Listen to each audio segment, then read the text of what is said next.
Hello dear students, welcome back. So today we'll discuss the topic quantum mechanical model of atom. So first of all, let's see what is quantum mechanics. Okay, so classical mechanics and quantum mechanics. Science can be divided into two sessions. And what is this quantum mechanics? Okay, so quantum mechanics, we can say it's a branch of science. It's a branch of science which deals with dual behavior of matter. So quantum mechanics is a branch of science which deals with dual behavior of matter. And what this quantum mechanics actually deals with, it studies about microscopic object. It studies the motion of microscopic object. And why it specifically studies this microscopic objects means where we can exactly measure the particle character as well as the wave character. Okay, so first of all, understand quantum mechanics means the branch of science deals with dual behavior of matter, and it studies the motion of microscopic objects which shows particle as well as wave-like character. Okay, and the quantum mechanics was actually developed by mainly two scientists. One is Heisenberg and other scientist name is Schrödinger. Okay, so remember Heisenberg and Schrödinger was developed this quantum mechanics, and they focused more onto the wave character of these microscopic object or subatomic particles. Okay, particle character is there, but they concentrated more to the wave character, and they consider this electron as a wave. Okay, so and Schrödinger actually proposed a wave equation. After studying these microscopic objects and all, Schrödinger proposed a wave equation which is given as H psi is equal to E psi. So this is the fundamental equation in quantum mechanics. H psi, this symbol is called psi. Okay, P-S-Y, psi. So this H psi is equal to E psi. That is the fundamental wave equation or Schrödinger wave equation. So there is only this equation is actually given. The solution of this equation is not up to our level of studies. We will study that in the higher sessions only, but now we just need to know what is Schrödinger's wave equation, and he won Nobel Prize for these findings, the wave equation for this microscopic object. He won Nobel Prize, and H psi is equal to E psi. And here, what is this H? H is a mathematical operator. H is a mathematical operator called Hamiltonian operator. Okay, it is known as Hamiltonian operator. H is a mathematical operator, Hamiltonian operator. And what is this psi? Psi means psi is a wave function. Since he focused on the wave character of subatomic particle, what is the psi indicates? Psi is the wave function. And the solution of this H psi is what? E psi. The solution of this equation is given as E psi, where this E represents total energy of the system. E represents total energy of the system. So total energy means it is the kinetic energy of electron and the forces of attraction between electron and nucleus, etc. So all those force or all those energy, the total energy is represented by E. Okay, so this is the fundamental wave equation proposed by Schrödinger. This quantum mechanics actually found the existence of quantized energy level in an atom. Okay, so already we know from the Bohr concept, we call each orbits as energy level. So this quantum mechanics actually considered these orbits as quantized energy levels. Okay, so on solving this Schrödinger equation, actually we will get four set of numbers that is known as quantum number. Okay, on solving this Schrödinger's wave equation, we will get four set of variables or numbers. That number is known as quantum number. Okay, so actually this quantum number will give complete information related to this electron. where this electron, inside an atom, where this electron is present, in an orbital, where exactly the position of electron. So all those details will be given by this quantum number. So quantum numbers will give all the details related to the electron present in each energy levels. So already I told you quantum numbers will give the position of electron in an atom. Okay, so we can call this quantum number is the address of an electron. Okay, it is the address of electron. Suppose if we'll consider a building, with different floors, and we can consider each floor as a shell. If the atom is a building, each shell can be considered as different floor, first floor, second floor, third floor, etc. Each shell can be considered as floor, and the subshell means that each apartment in different floor. First floor means there is number of apartments. So like each apartments can be considered as subshell, and in every apartments we can find different rooms. Is it? So that rooms we can consider as orbital. So inside this orbital, where we can find the probability of finding the electron, that is exactly given as electron. So given by this quantum number. So that's why we will say quantum number is the address of electron. Okay, so suppose how I'll explain my address. I'm in India, then I can say I'm in Kerala.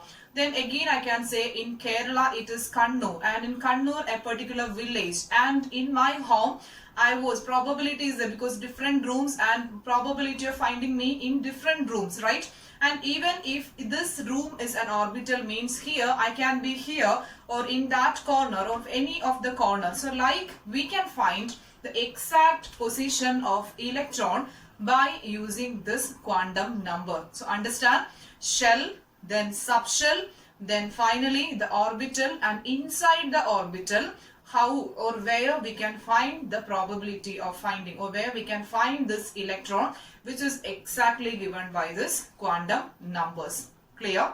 So there are 4 quantum numbers. Quantum numbers are mainly 4, and the first quantum number is principal quantum number. Note down the spelling. It is not principal quantum number.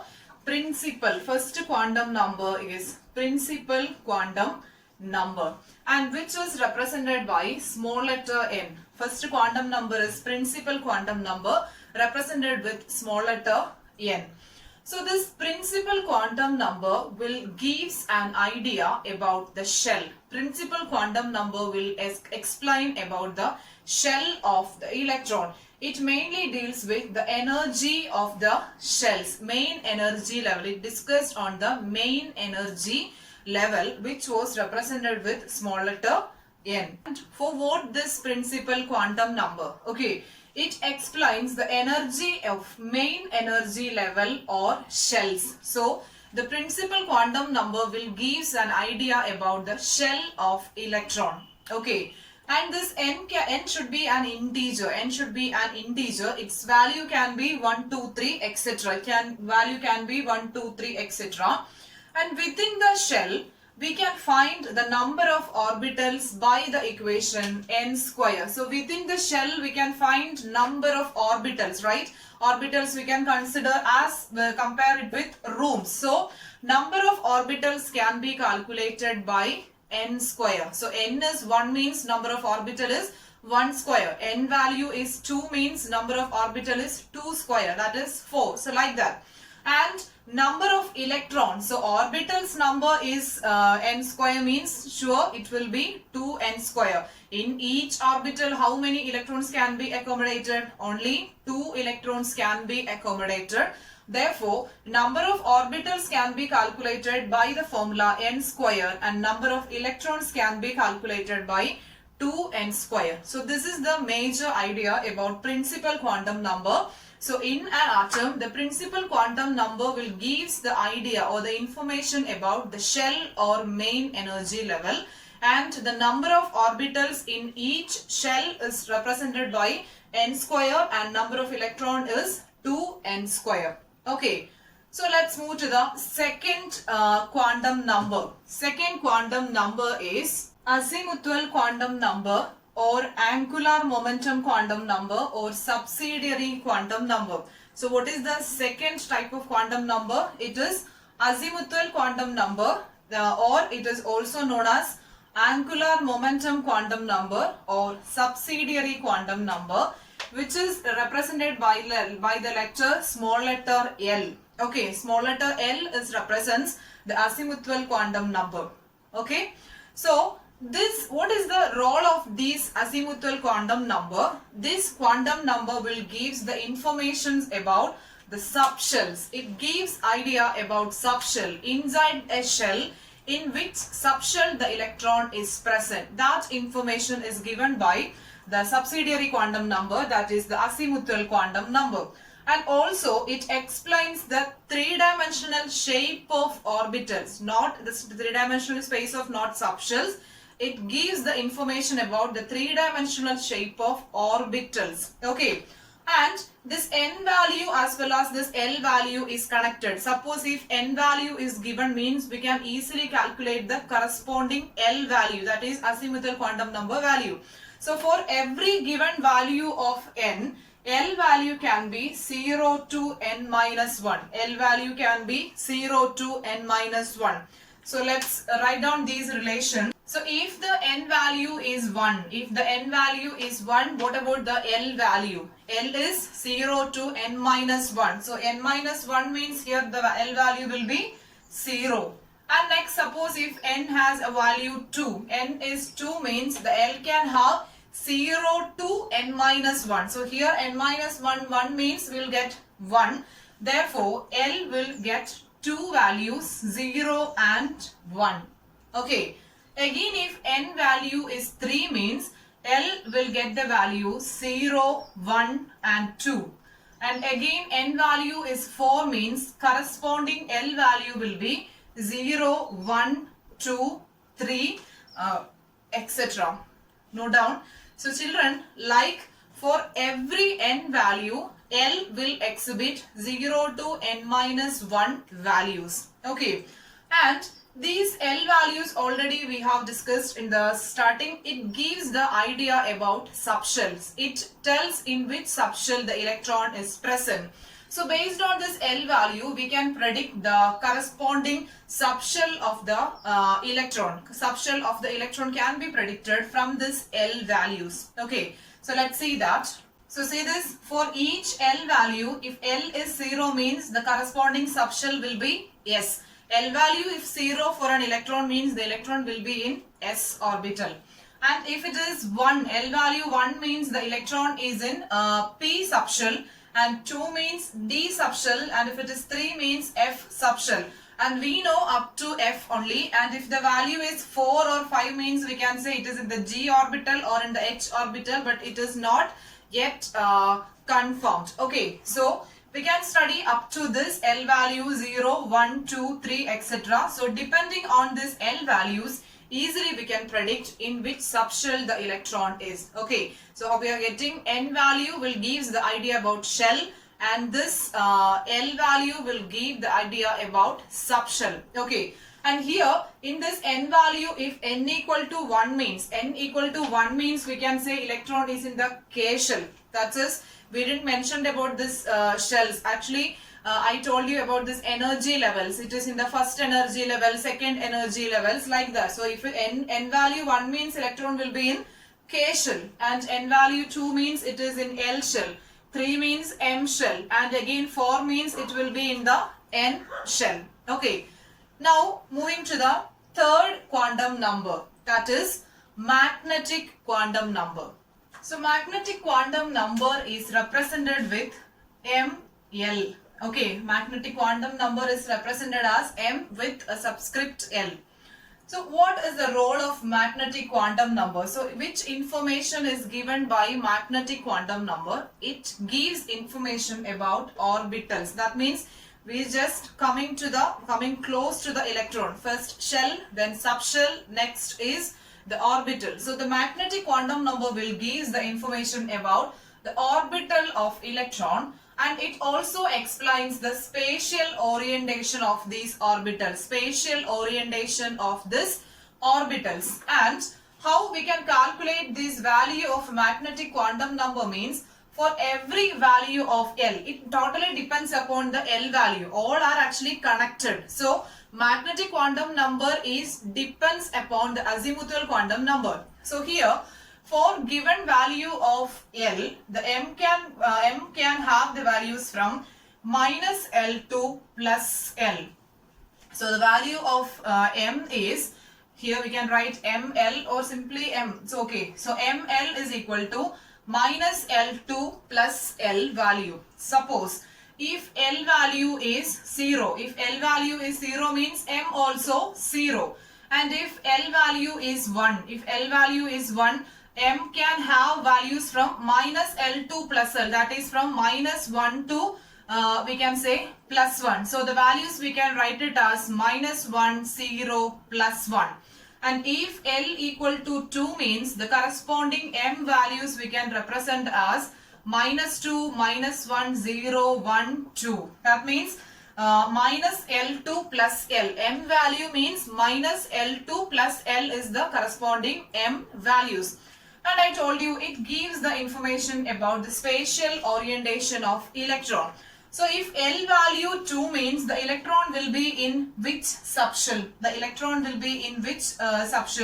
We can say L is 2 means the electron is in d orbital. L value 2 means electron is in d orbital and d has 5 orbital. So check the M value 1, 2, 3, 4, 5. So exactly it is connected. So it gives the idea about orbitals. Clear? And here L value 1 means we know it represents which subshell? It represents the subshell P, and P have 3 orbitals. Note down the M value minus 1, 0, plus 1. That is 3 values that indicate there exist 3 orbitals. Clear? So we get the idea, the shell, then subshells, and finally the orbitals. So the fourth quantum number, let's move to the fourth quantum number. The last quantum number is spin quantum number. So from the term itself we can understand what it is. It represents the spin of electron, because finally we have reached into the orbitals by using this magnetic quantum number. And we know inside each orbital maximum 2 electrons can be occupied. Only 2 electrons can be occupied in each orbital.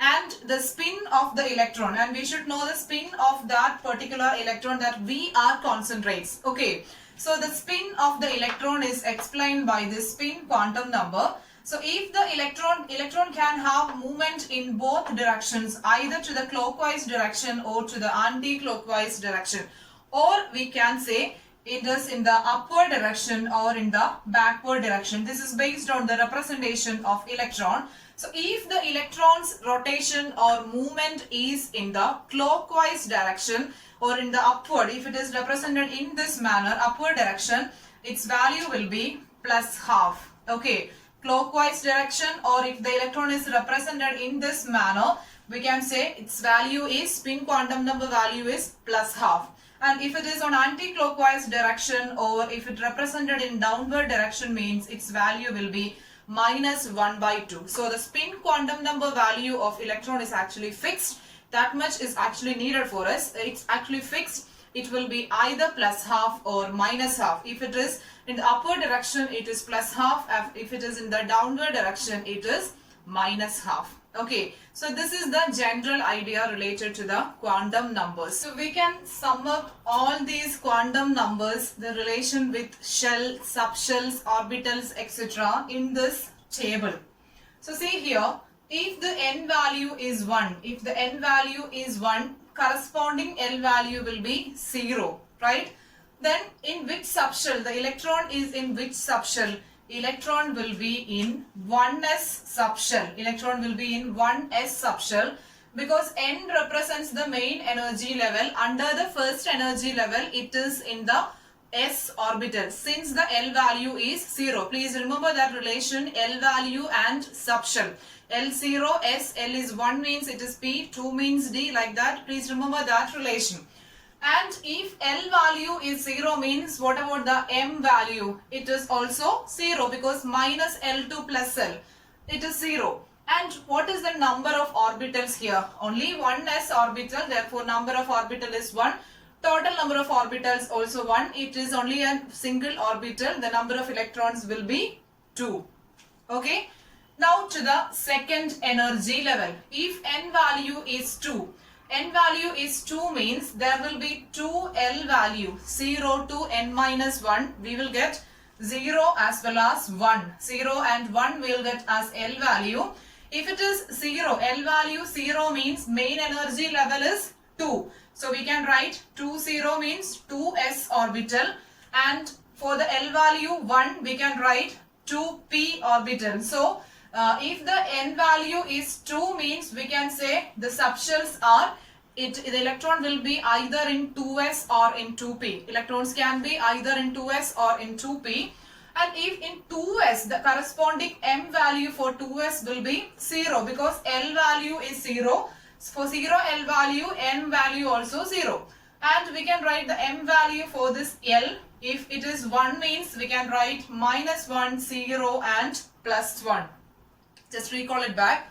And for the 0 m value, if 0 m value means number of orbital, 2s means a single orbital, that is 1, and here 3 digits come, therefore number of orbital is 3.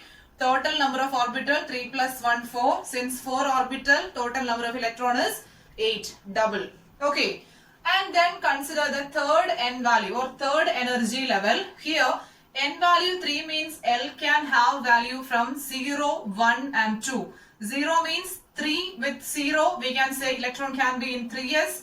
3 with 1 means it will be either in 3p, and 3 with 2 means we can write it as 3d. And for 0 L value, m value also 0, and for 1 we can write m value as minus 1, 0 and plus 1, and for 2 we can write minus 2, minus 1, 0, plus 1 and plus 2.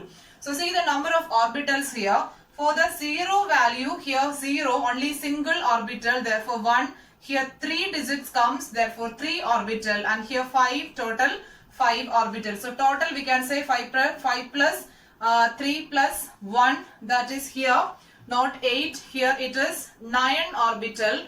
Total 9 orbitals comes, and therefore here 18 electrons. Total 18 electrons are present in this third energy level. Okay, so moving to the next one, fourth energy level. Moving to the fourth energy level, here you can see n value 4 means L can have values from 0 to n minus 1. Therefore 1, 2, 3 and 4. For n with 4 value and L 0 means it is 4s, and 4 1 means 4p, 4 2 means 4d, and 4 and 3 value 3 for L means it is 4f. So you can list down the m value accordingly and calculate the total number. 4f means here 7 orbitals, 5, then 3 and 1. So 3 plus 1, 4, 4 plus 5, it is 9. So 9 plus 7, it is 16 orbitals. Therefore, the total number of electron is 32. Okay. So this is the diagram which represents or which connects all these quantum numbers together. And we didn't represent the spin quantum number here because spin quantum numbers can have values either plus half or minus half. It is fixed. Okay. So thank you students. Let's work out the numericals related to this quantum numbers during the live session. So before that, make sure that you are thorough with the content. After getting an n value, you should be able to find its L, m values. Okay. Thank you.